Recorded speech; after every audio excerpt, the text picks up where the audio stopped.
In this recording, I want to talk about the so-called wisdom of criminals and warlocks.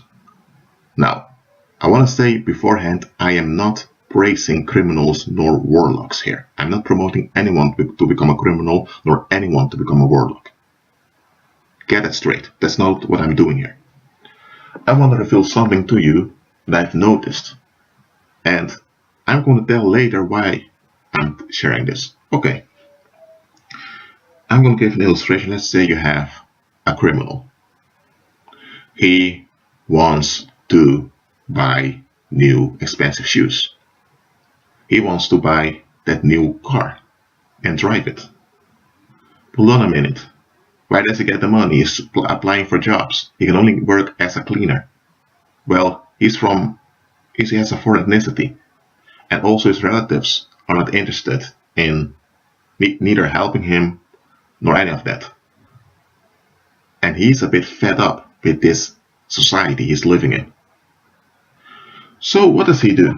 He and 3 other mates can come up with a plan to rob a store. So they thought, man, we just put on some forage caps and we go with fake guns and that will be enough. So they try it. And, well, it did kind of work, but they couldn't get much money because one of the visitors of that shop went after them and they got away. But they were barely captured. And afterwards they were thinking about what happened and they only had around 500 euros that they could take with them and they divided it in 3. Well, they divided it in 2 because the third guy, well, he only wanted to take 50 euros because he didn't want to do anything like it again. And the 3 realized that they had a success, but it was quite risky and quite dumb what they've done. So the criminals decided, you know what, we're going to do it better next time. One of them said, I know this African guy, Temitope. He is a warlock. He's from Kenya. And, well, he lives in Amsterdam and there are many customers coming there. We just paid like 100 euros one time and we can go for it. The other 2 are thinking, come on man, a warlock? This is not Harry Potter, man. This is not Disney. This is the real life out there. Either you get a job or you do some criminal stuff to get around. He told them, guys, trust me, let's go to him. So they travel to Amsterdam by train and they pass the red light district and they come at the house of Temitope. At the house, however, they see a line of customers.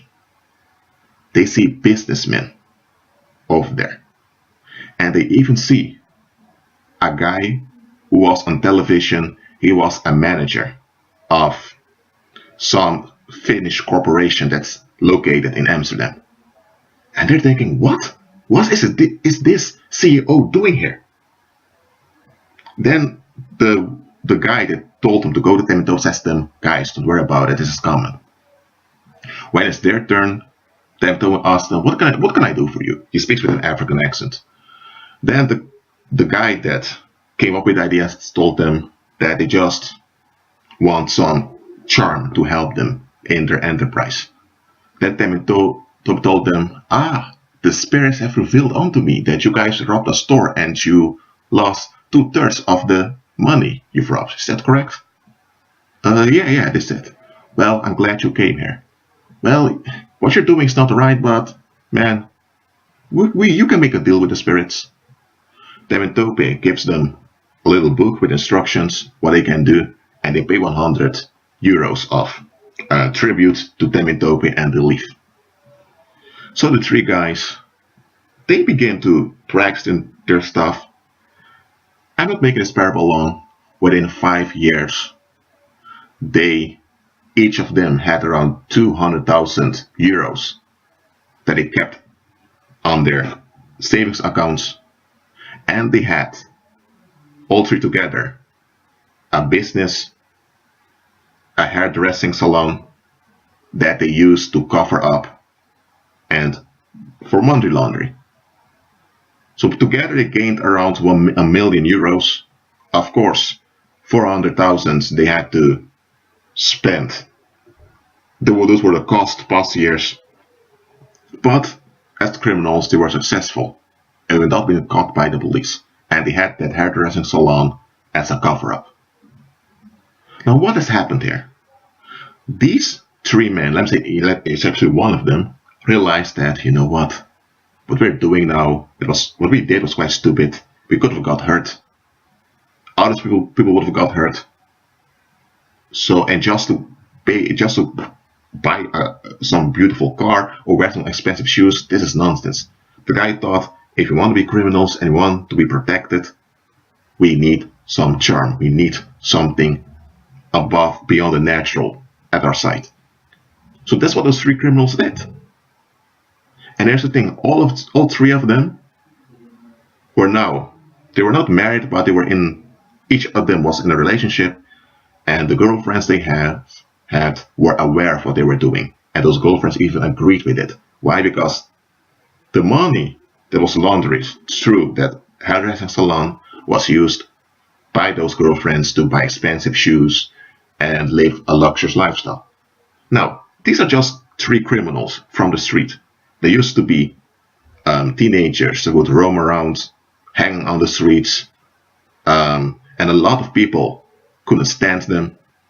But you know what they did? They didn't care what other people thought. They did what they wanted to do, and they've agreed upon it, and they prepared themselves. They trusted upon the charm, and they invested in a charm. They took risks, and they had trouble on their way. One time, there was this drug dealer that wanted to shoot at them, but the drug dealer was captured by the police. The charm worked on their behalf. So, yes, it wasn't easy, but they got it. And now they are not into much criminality anymore after all those years. Now they're just using the salon to continue to make legal money. Now look at this. They used to be three teenagers, 17, 16, and 19, with just one degree, not really a degree. They finished an education. They couldn't get a job due to their ethnicity. There was this racism in the country, and they don't want to end up in jail. They don't, however, want to be dependent on relatives, or relatives are treating them poorly. And even people at church tend to look down on them. So they wanted to be free from that. And indeed, they are free from the circumstances, but however, they're under a charm.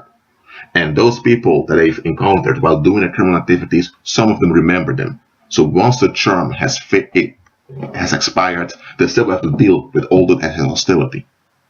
But they already are aware of it, that at a time they need to find a new charm. And here's another thing. Those women they are with, they're not really trustworthy because they're materialistic. So one of those women can be used against them later on. But okay, you get the idea. At least they were realistic. They didn't think, well, next time we're just going with another forage cap, with forage caps, and we're going to do the same thing, but now we're going to use real guns. They were not stubborn. They looked at the bigger picture, not really the bigger picture, but they look at things from a wider perspective, and they agreed and invested, okay? Because they knew if they wouldn't do anything, things would remain the same. Now, let's go to another example. You have this Chinese guy, or let's say you have this Vietnamese guy, you have this Vietnamese guy that is living in a neighborhood, and he's from Vietnam. He has a job, and he bought his own house. He didn't have the money to buy that house. Now what happened? That Vietnamese guy, he's a warlock. Now let me explain what a warlock is. The term warlock is used in various manners. It's used to describe a wizard or a witch or anyone that's interested in the occult. But then people in the occult use it differently. Now, a warlock in general is just a male witch. is a man that is into white magic. He's not inaugurated. He is not. He's not. Look, witches, real witches, women are inaugurated. You have amateur witches, a lot of them out there, who also practice what they call white magic. A warlock is a man who's not inaugurated in some cult. No, he's just someone who decides to practice white magic on his own. That's a warlock. Okay? And that's how I'm going to use the term now. So you had this warlock from Vietnam that arrived in the Netherlands. He got a job at the postal office for 40 hours a week. He rented a small apartment, but he realized that he didn't want to go back to Vietnam because he was in poverty back then. He won't be able to bring over his family to the Netherlands. But what did he do? He had no money and none of that. He didn't want to become a criminal and traffic drugs because he knew what would come from it. He didn't want to end up in jail. So what did he do? He began to practice white magic that he knew from Vietnam. In Vietnam, they don't call it white magic. White magic is a term that Europeans use. He knew it was witchcraft. He began to practice it. And little by little, began to make baby steps. He had earned 10,000 euros with lotteries. That 10,000 euros, he began to invest in shares. And the paranormal charm worked, and his shares became worth 400,000 euros. 4 tons. 4,400 grand, you can say in English. When this happened, he decided to withdraw the value of it. He sold his shares, and he had 400,000 euros. He bought his house. He kept his job, but he bought his house.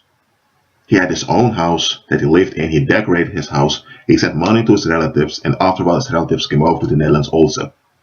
And they're now living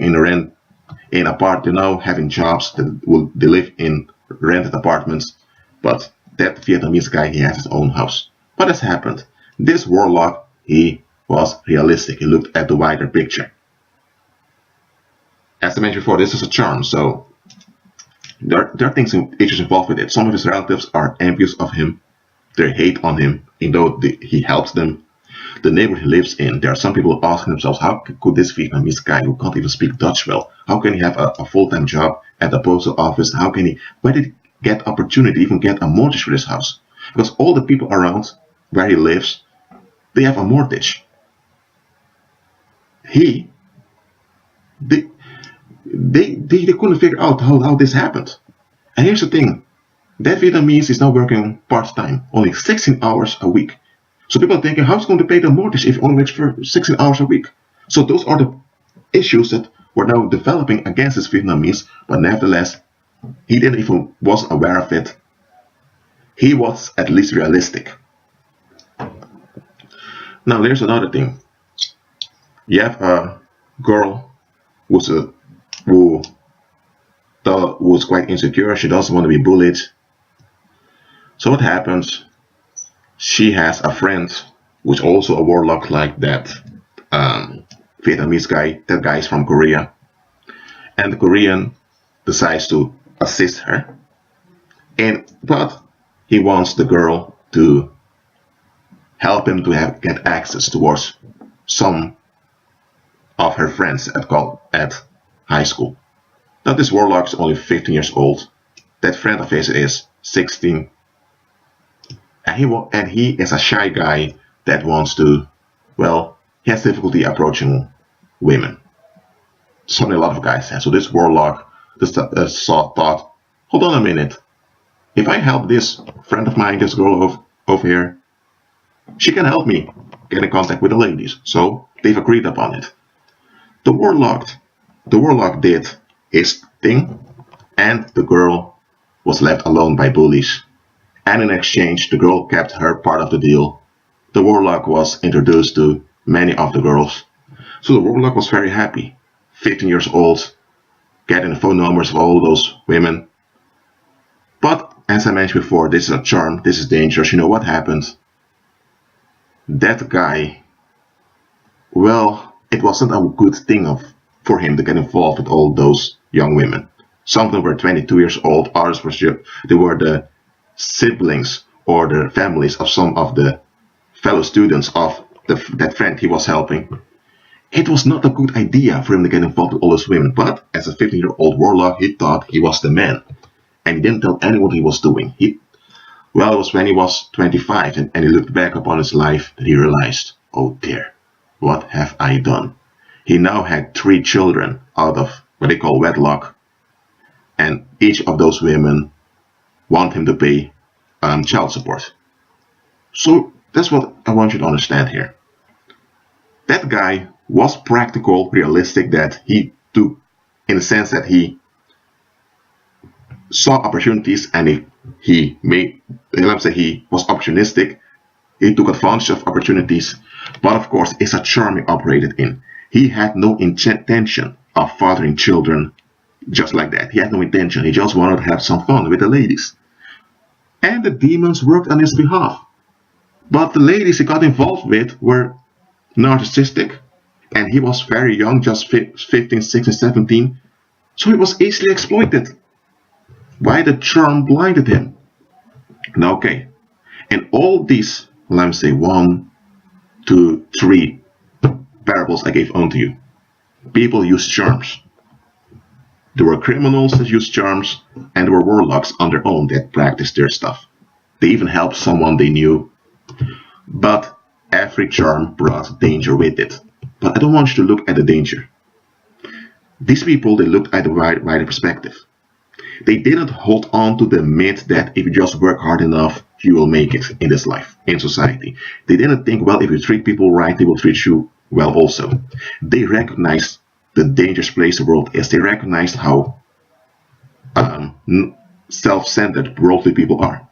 They realized that if you didn't have people to help you, well, you are in trouble in this world. Those 3 young men who were criminals, they realized that they couldn't rely upon their families, they were facing discrimination in society, and even the policymakers of society had no intention of forcing the citizens to accept foreigners. It's something the government couldn't do. So those guys realized their vulnerable position. Well, I really wanted them to become born again and serve the Most High, but those were worldly people, and in their context, they used their intelligence. They looked at the bigger picture in their context, and they did what was most beneficial for them. Well, of course, they are in the world, they are lost, and those charms will work out. So I'm not praising the charms they took, but at least they had worldly wisdom. Now look, Christ gave a parable of a steward that was about to be fired.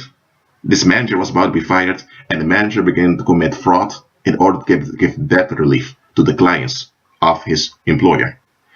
And the manager did this in order to gain friendship with those people, so that once he was fired, those people would help him with accommodation, and he wouldn't be jobless, he wouldn't be on the street, he wouldn't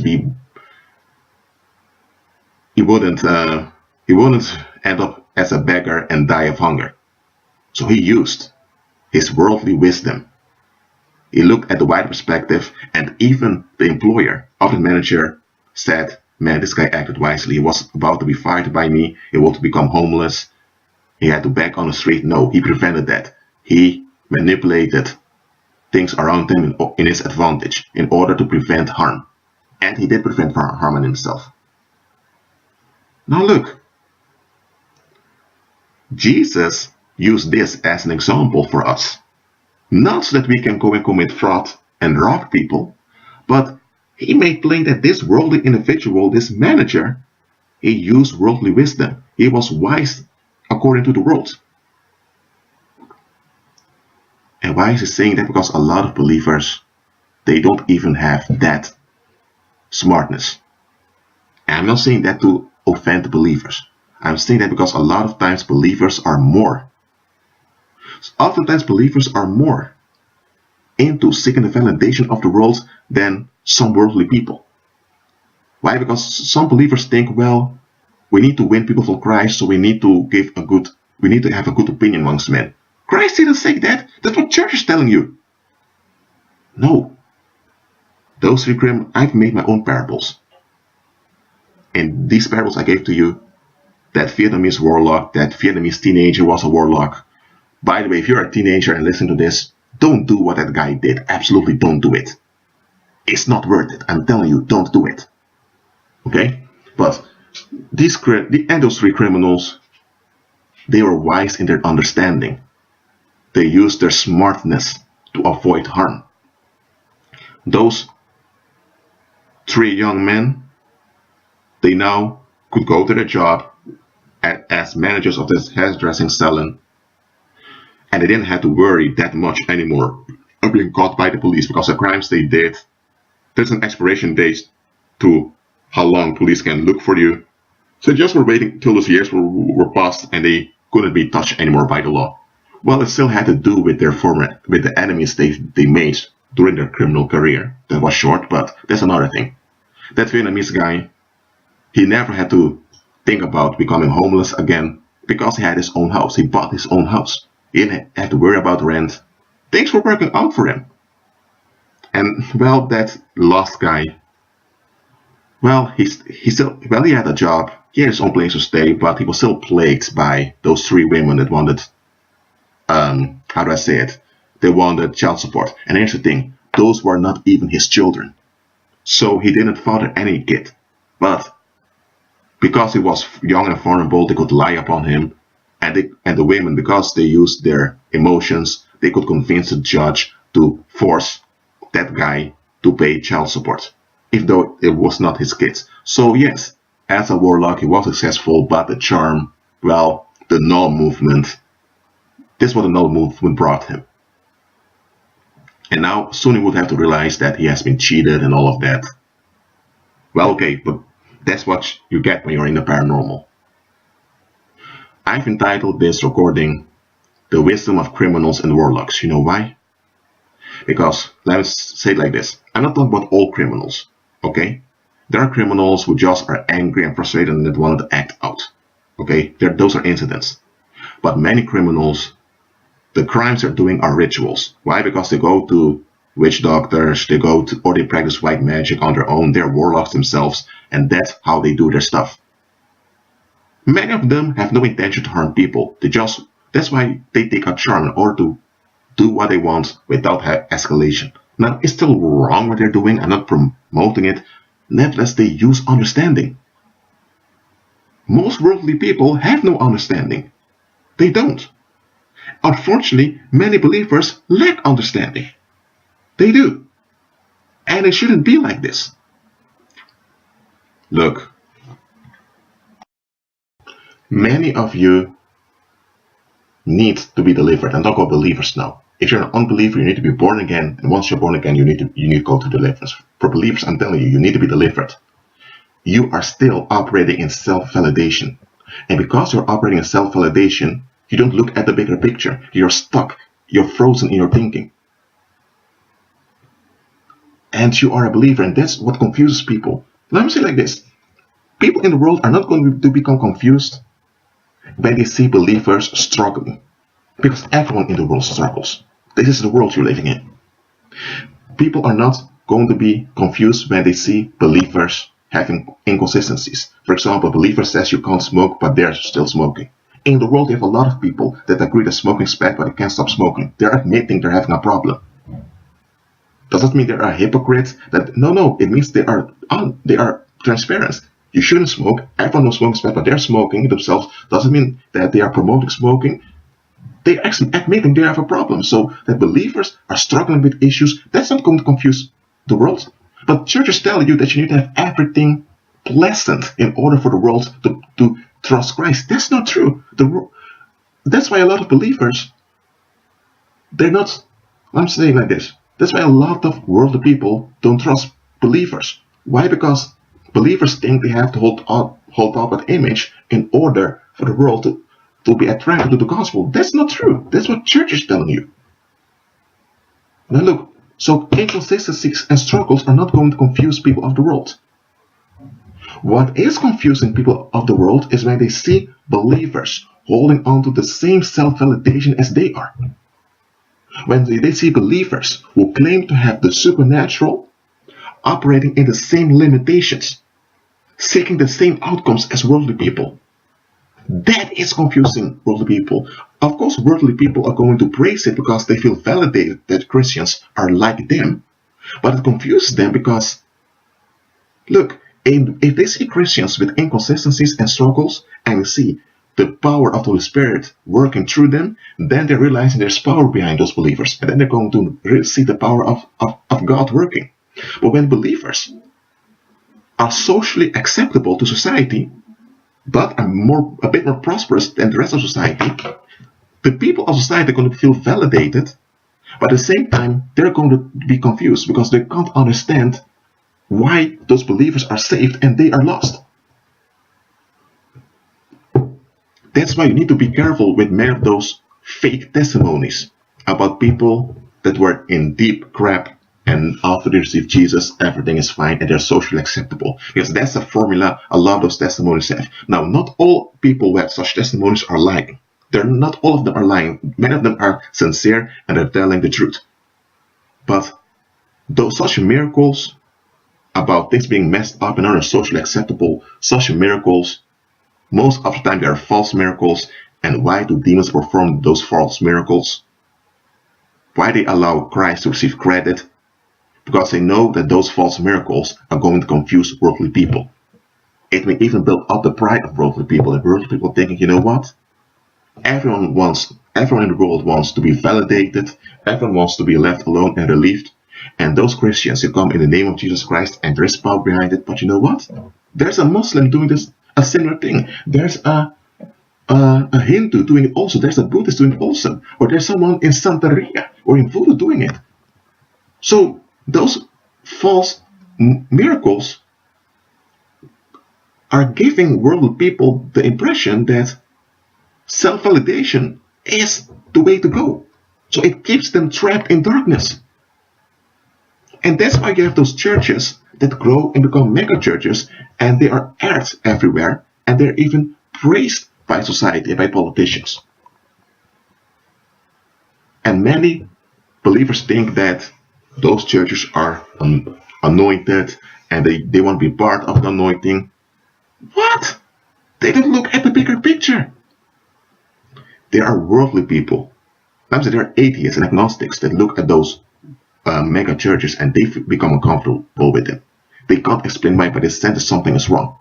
And there are believers who don't sense anything is wrong because they're so blinded. Look, if people in the world see that the highest you can achieve is the same self-validation as theirs, then what's the use of them becoming born again? How are they ever going to be convicted of their need to be saved? Look, here's the thing. It's not just about them being saved. The purpose of being saved is to glorify the Most High by operating in the supernatural. So, and now you have churches always tell you you're going to hell if you don't receive Jesus. That's the only thing they're saying. But they don't talk about operating in supernatural. So their ministry is fear-based. And it's true that if people aren't born again, they're lost. But that's a fact. But they're only using that fact. Why aren't you talking about walking by faith and operating in the supernatural now? Because people want to be benefited now. So look, it shouldn't all be about this life, but this life matters. Look, there are criminals out there and warlocks. Those are male amateur witches. Witches are all female, but you have men doing similar stuff, white magic and all of that on their own or in small groups. Those are warlocks. Criminals and warlocks have far better understanding than many believers. That's why even CEOs, businessmen, or academics go to warlocks. It can be that you have a young man of 17 years old. He may be from Guatemala, or he may not even speak the language well of the country he lives in. But you may have businessmen. You may have, I won't say politicians that much, because politicians have their other thing, but you may have A lot of people, grown-ups, coming to that 17-year-old guy for help, for personal stuff in their lives, for their marriage, all of that. Why? Because that 17-year-old has understanding that they lack. And such things happen. When people think of warlocks, they think about Harry Potter and all of that. No. They think about those old men with gray beards, or those people with snakes all around them. You have teenage warlocks that people go to for charms. Why? They just have the understanding. And look, I'm not promoting that, okay, charms, all of that, because I've told you there's danger with it. But at least those people have understanding. Why aren't believers seeking understanding? Why are they keep seeking the validation of the world, even though they're called out of the world? Well, that being said, I hope this video has inspired you. I do not promote you to go to warlocks, neither to become a warlock, neither am I promoting criminals. I'm just telling you, it's important to gain understanding and to let go of this attachment to be validated by society.